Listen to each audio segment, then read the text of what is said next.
enorme. Tanto así que cuando a la hora de la verdad se ve la emisión de gases de efecto invernadero de España, España es uno de los países peores del mundo en esta emisión de gases de efecto invernadero. Y la cuarta característica o quinta característica, para ser más exacto, de este modelo ha sido la corrupción. Nada se hubiese hecho sin corrupción. Y hay que decir, con toda sinceridad, que prácticamente las dos grandes fuerzas políticas están pringadas hasta las cejas en la corrupción. Y no se sabe más porque todavía se autocontiene. Pero si en la guerra que están habiendo con los Gürtel, con los casos de Cataluña y compañía, se supiera lo que está ocurriendo detrás y se tirara de la manta, aquí aparecería una tangentópolis comunitaria de enormes dimensiones. Primero, los ayuntamientos no tenían fondos suficientes y directa o indirectamente se financiaron de las corruptelas de la construcción y de los promotores.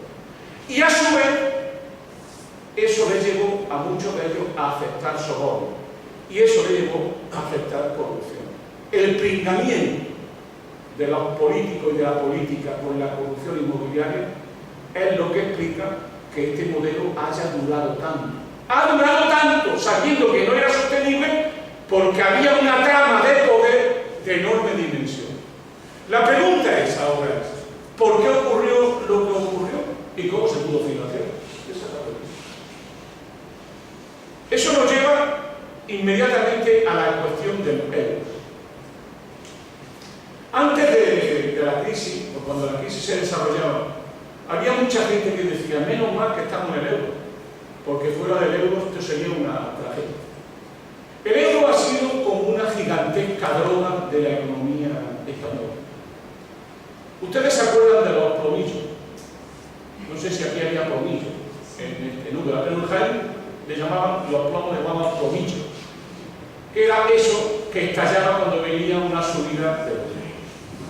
Todos nosotros nos explicaron los plomillos muy fácilmente. ¿Cómo nos explicaron los plomillos? Era lo siguiente, los padres te decían, Manolín, baja, perdón ustedes, pero me llamaban Manolín en mi casa, baja, que se han fundido los plomillos. Bajaba y decía a mi padre, oye, ten cuidado, no lo pongas muy gordo, porque si lo pones muy gordo, cuando estallan los plomillos, estalla toda la casa, se va al garete. Bueno, España tenía unos plomillos, que eran su déficit en la balanza comercial. O sea, España es un país con una productividad relativa de las más bajas de Europa, y entonces España resolvía su capitalismo, que era muy débil comparado con el de Francia, el de Alemania, con gran parte de Italia, hasta en algún momento hasta con Portugal. Pues nuestro capitalismo se fue poniendo en marcha y tenía siempre unos plomillos. Los plomillos eran la balanza comercial y la balanza por cuenta corriente. Es decir, España siempre ha comprado más que ha vendido. Es decir, la competitividad, esa famosa de la que hablan de España, siempre ha sido muy pequeña, comparada con los demás.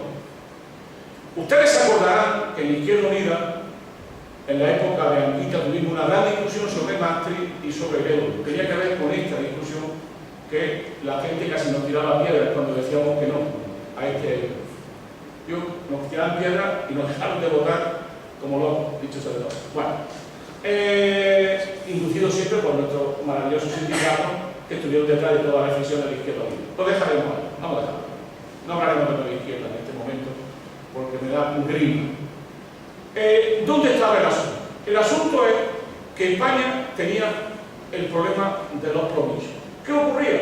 Que después de un ciclo de 5 o 6 años empezábamos a tener problemas con nuestra balanza comercial, llegábamos a tener un 3% de déficit comercial, un 3% de déficit en cuenta corriente. Era insostenible. Y en ese momento lo que ocurría era que entrábamos en la política clásica, que devaluábamos y empezamos un programa de ajuste. A los 2 o 3 años salíamos de la crisis y nos ajustábamos a base de devaluar y de ir trampeando, porque nuestro capitalismo, la estructura de la empresa y el capitalismo español es muy débil, porque aquí el capitalismo siempre ha sido parasitario y financiero. Siempre ha habido grandes bancos, pero ha habido pocas grandes empresas. Esa es la historia de este país. Dicho esto, llegó el euro, y con el euro nos fueron drogando. ¿Qué ocurría? Que nos fuimos endeudando porque no tenía problemas nuestra balanza comercial. Es decir, como teníamos una moneda fuerte, fuimos endeudándonos sistemáticamente con déficit por cuenta corriente que superaron el 6, el 7. En los últimos años de crecimiento de la economía española, el déficit por cuenta corriente española es el más alto en términos relativos del mundo y en términos absolutos el segundo después de Estados Unidos.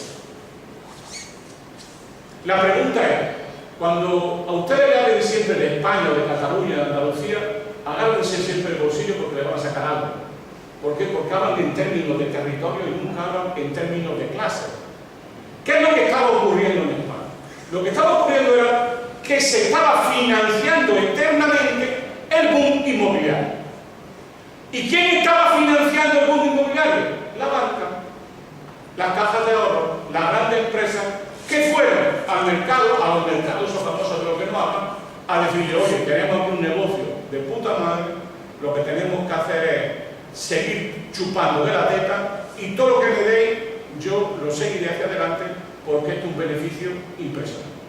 O sea, el modelo productivo español ha dado enorme beneficio fundamentalmente a las grandes empresas y fundamentalmente a la banca. Y se han endeudado. Y se han endeudado enormemente. Cuando ha estallado la crisis, el gran problema que hay no es la crisis en sí. El gran problema que hay es que la economía española está enormemente endeudada y que se ha endeudado fundamentalmente porque el euro ha intervenido como un mecanismo de pura drogadicción, de dopaje. Hemos estado asumiendo capitales extranjeros, ahorro mundial. El segundo país que consume ahorro mundial durante 10 años ha sido España, después de Estados Unidos. El segundo país que consumía ahorro mundial, hemos estado consumiendo ahorro mundial que los bancos lo colocaban en manos de los promotores, en manos de las grandes constructoras y colorín colorado y en la maquinaria funcionaba. Cuando la burbuja pinchó, hay un pequeño problema, que es que la banca española y las cajas de ahorro deben hasta la cero. Yo lo voy a decir aquí con toda tranquilidad. Desde mi punto de vista, y creo que es asumido por muchos, España, su sistema financiero está en respiración asistida.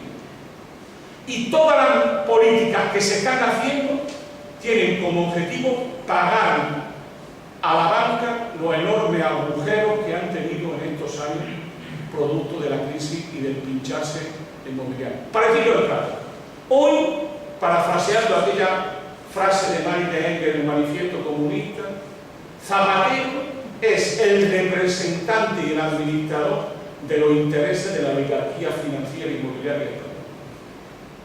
Y toda la política que está haciendo, las tres grandes medidas, reforma laboral, la privatización de las cajas, que es lo que hay que decir, y la que viene de las pensiones, tienen como objetivo refutar a la banca española que desde el Banco de Santander hasta la Caja de Jaén, todo está en respiración asistida y en quiebra técnica.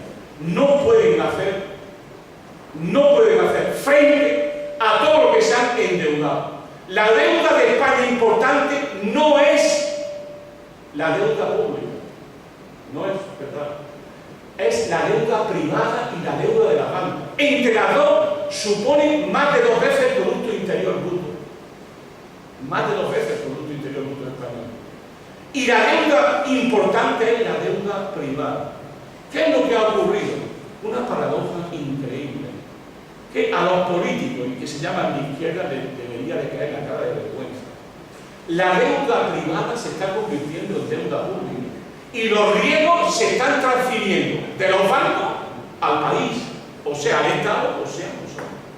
Esto es una vergüenza descomunal. Esto es peor que la desamortización de Mendizábal. Esto es un robo a mano armada. Como diría David Harvey, es una acumulación por expropiación o por